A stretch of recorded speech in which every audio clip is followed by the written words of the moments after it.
राधे राधे, जय माता की भक्तों। आप सभी का स्वागत करती हूँ स्पिरिचुअल ज्ञान साधना में और आप सभी से अनुरोध करती हूँ कि स्पिरिचुअल ज्ञान साधना को सब्सक्राइब कर लीजिए और बेल आइकन को प्रेस कर दीजिए ताकि आपको नई नई वीडियोस का नोटिफिकेशन मिलता है। या देवी सर्वभूतेषु माँ शक्ति रूपेण संस्थिता, नमस्तस्यै नमस्तस्यै नमस्तस्यै नमो नमः। जय माता की, राधे राधे। कैसे हैं आप सभी लोग भक्तों? आशा करते हैं सब लोग बहुत अच्छे होंगे। बताने के लिए कमेंट में जय माता की, राधे राधे अवश्य ही लिखिएगा। आज गुप्त नवरात्रि का तीसरा नवरात्र है और तीसरे नवरात्र के दिन माँ त्रिपुर सुंदरी की उपासना की जाती है। आप सभी को गुप्त नवरात्रि की हार्दिक शुभकामनाएं। आज की वीडियो में हम बात करेंगे माँ त्रिपुर सुंदरी के पूजा के विषय में कि उनकी पूजा विधि क्या है, उनका स्वरूप क्या है, कौन है माँ त्रिपुर सुंदरी, और माता की कथा भी सुनाएंगे। तो आप वीडियो में अंत तक बने रहिएगा, बिल्कुल भी स्किप मत कीजिए। और हाँ, अगर पहली बार आए हैं तो चैनल को सब्सक्राइब कर लीजिए और बेल आइकन को प्रेस कर दीजिए। तो चलिए प्रारंभ करते हैं आज की वीडियो प्रारंभ करने से पहले सभी भक्त माता रानी का ध्यान करते हुए इस वीडियो को सुनेंगे, कथा को सुनेंगे और भक्ति का पूरा आनंद लेंगे। तो बोलिए प्रथम पूज्य गणेश जी भगवान की जय। तीसरी महाशक्ति, तीसरी महाविद्या माँ त्रिपुर सुंदरी की जय। गुप्त नवरात्रि का आज तीसरा दिन है। गुप्त नवरात्रि के तीसरे दिन माँ ललिता देवी की उपासना की जाती है। इन्हें माँ त्रिपुर सुंदरी के नाम से भी जाना जाता है। शास्त्रों के अनुसार माँ ललिता देवी की साधना चमत्कारिक फल और कठिन मानी जाती है।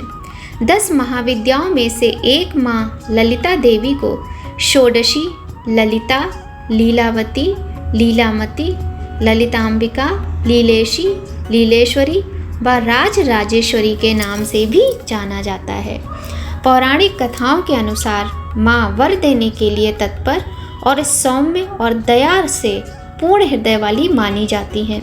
माँ ललिता देवी की उत्पत्ति को लेकर कई पौराणिक कथाएं प्रचलित हैं। एक कथा के अनुसार भगवान शंकर के हृदय में धारण करने वाली सती नैमिष में लिंग धारणी नाम से विख्यात हुई। देवी माँ को ललिता देवी के नाम से पुकारा जाने लगा। एक अन्य कथा के अनुसार देवी की उत्पत्ति उस वक्त हुई जब भगवान द्वारा छोड़े गए चक्र से पाताल समाप्त होने लगा। यह स्थिति देखकर ऋषि मुनि घबरा जाते हैं। पृथ्वी लोक में पानी भरने लगता है। तब सभी ऋषि मुनि माँ ललिता देवी की उपासना करते हैं और उनकी प्रार्थना से प्रसन्न होकर माँ ललिता देवी प्रकट होती हैं और इस विनाशकारी चक्र को रोक देती हैं। फिर सृष्टि को नव जीवन मिलता है। देवी त्रिपुर सुंदरी शांत मुद्रा में लेटे हुए भगवान शिव की नाभि से निर्गत कमल आसन पर विराजमान है। 4 भुजाओं में देवी के पाश, अंकुश, धनुष और बाण है। ये है माता त्रिपुर सुंदरी का स्वरूप। तो आज की वीडियो में हमने माता त्रिपुर सुंदरी के विषय में आपको बहुत सारी बातें बताई। अब हम आपको माँ त्रिपुर सुंदरी की कथा सुनाते हैं।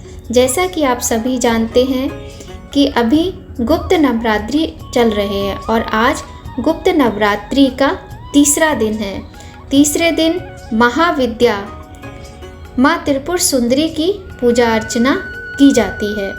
और ये जो गुप्त नवरात्रि होते हैं, वैसे तो ये अघोरी और तांत्रिकों के लिए ही होते हैं, किंतु जो गृहस्थ लोग होते हैं वो भी गुप्त नवरात्रि में माता के 9 स्वरूपों की पूजा उसी प्रकार कर सकते हैं जैसे कि जो 2 चैत्र मास के और आश्विन मास के नवरात्रि होते हैं। तो चलिए प्रारंभ करते हैं माता रानी की कथा।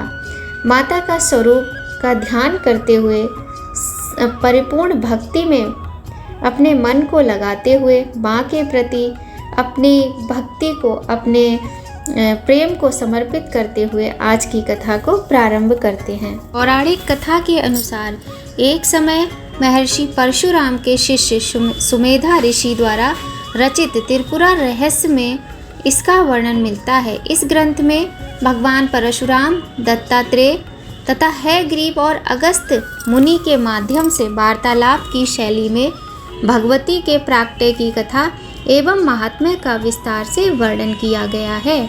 इनके प्रादुर्भाव से जो कथा प्रचलित है उसके अनुसार जब भगवान शिव के तीसरे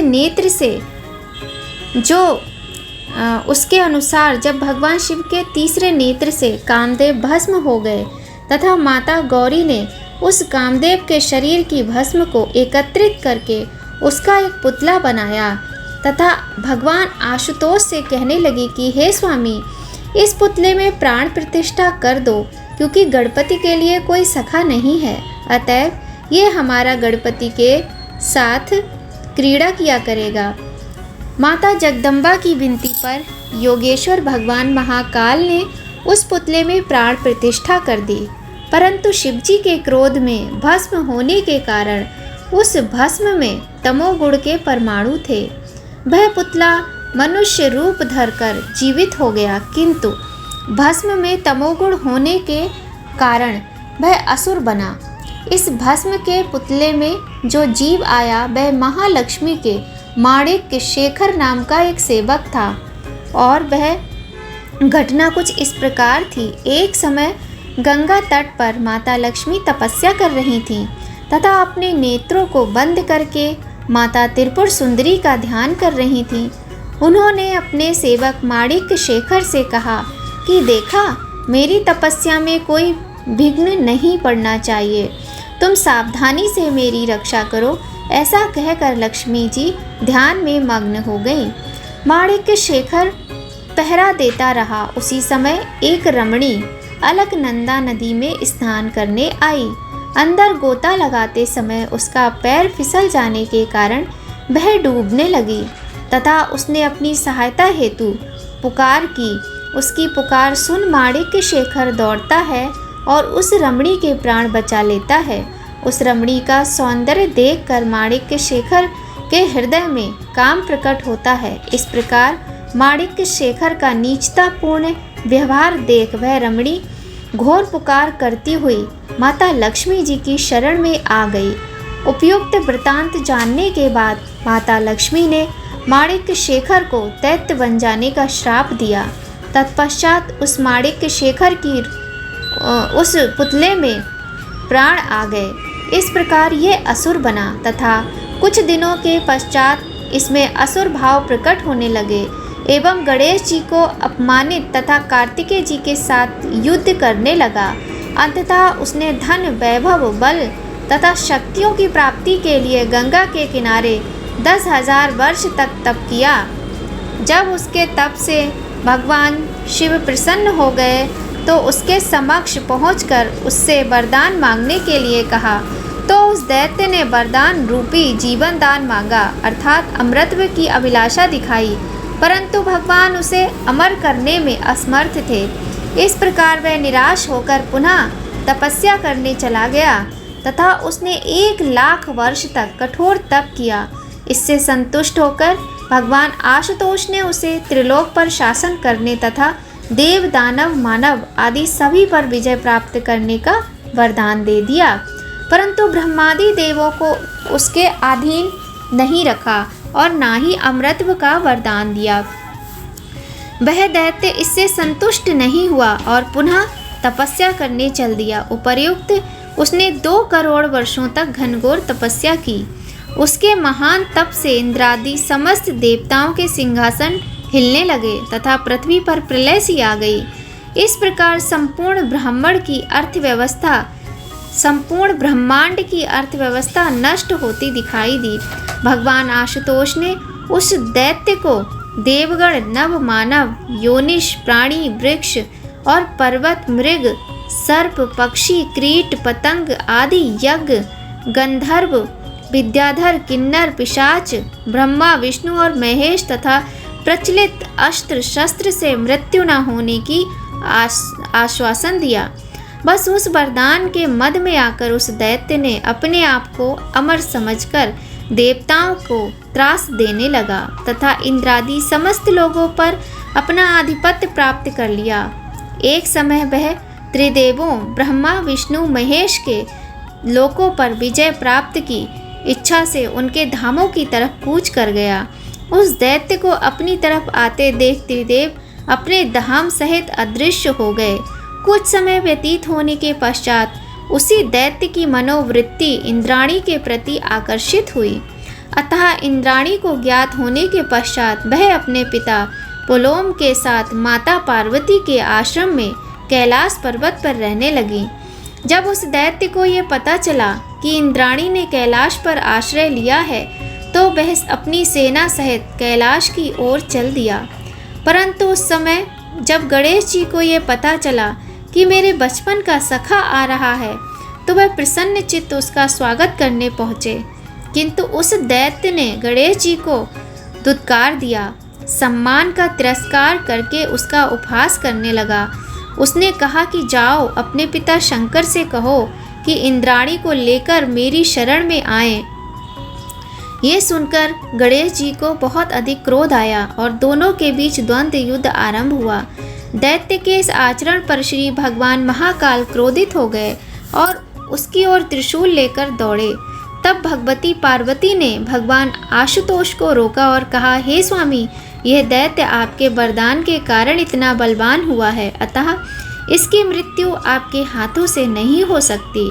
तत्पश्चात माता जगदम्बा ने हाथ में त्रिशूल उठा लिया तथा उसे भण नाम से संबोधित करते हुए कहा कि यदि तू मेरु पर्वत के कैलाश शिखर पर आएगा तो तेरे सिर के 100 टुकड़े हो जाएंगे।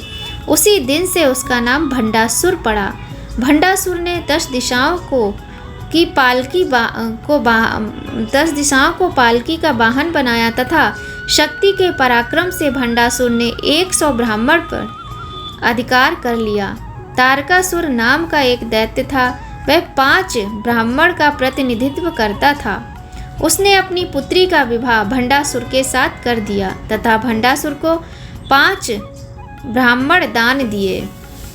इस प्रकार भंडासुर 105 का शासक हुआ तथा देवताओं पर घोर अत्याचार करने लगा। तत्पश्चात देवताओं ने मंत्रणा करने के पश्चात त्रिपुर सुंदरी भगवती का महायज्ञ प्रारंभ कर दिया।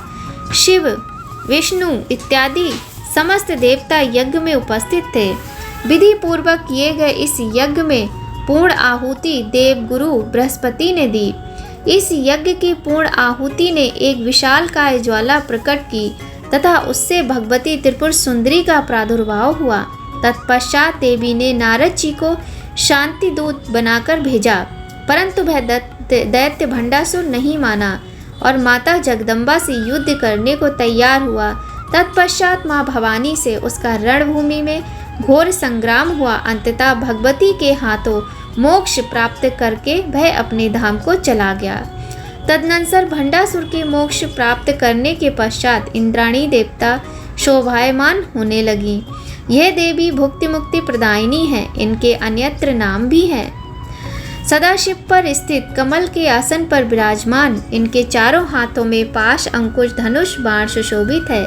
यह देवी सौम्य है।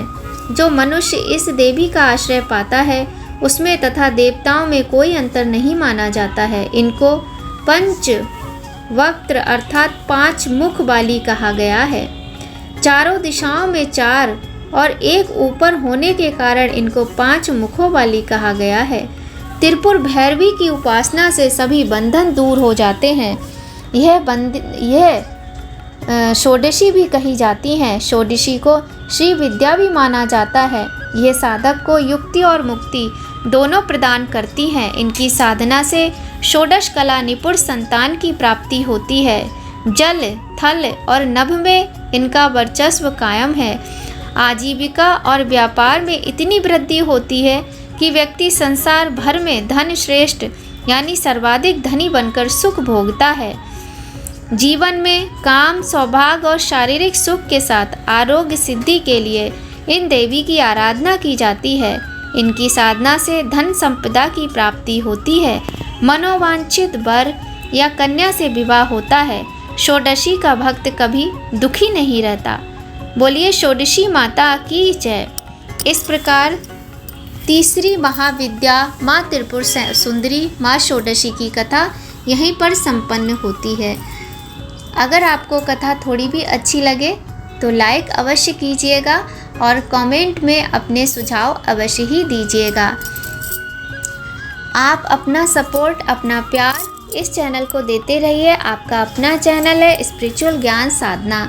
आज की वीडियो का यहीं पर समापन करते हैं और आपके लिए एक नई वीडियो, नई कहानी के साथ फिर बहुत जल्दी उपस्थित होंगे। तब तक सभी लोग स्वस्थ रहिए, प्रसन्न रहिए, अपना और अपने अपनों का ख्याल रखिए। जय माता की। राधे राधे।